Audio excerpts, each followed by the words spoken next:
அண்ணா அவர்களின் 117வது பிறந்தநாள் விழாவினை இங்கே திருச்சி சிறுகனூரில்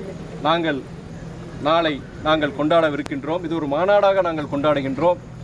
தமிழ்நாடு முழுவதும் லட்சக்கணக்கான மறுமலர்ச்சி சொந்தங்கள், நிர்வாகிகள், தொண்டர்கள், தலைவர் வைகோவின் அபிமானிகள் அவர்கள் அனைவரும் கூடுகின்ற இடம்தான் இந்த சிறுகனூர். ஒரு புதிய ஒரு புத்துணர்ச்சி, ஒரு நம்பிக்கை ஏற்படுத்தும் வகையில் இந்த மாநாடு நடைபெறும் என்று மிகுந்த ஒரு நம்பிக்கையுடன் நான் இருக்கின்றேன். இந்த மாநாடுக்குண்டான ஏற்பாடு நீங்களே பார்த்துருப்பீங்க.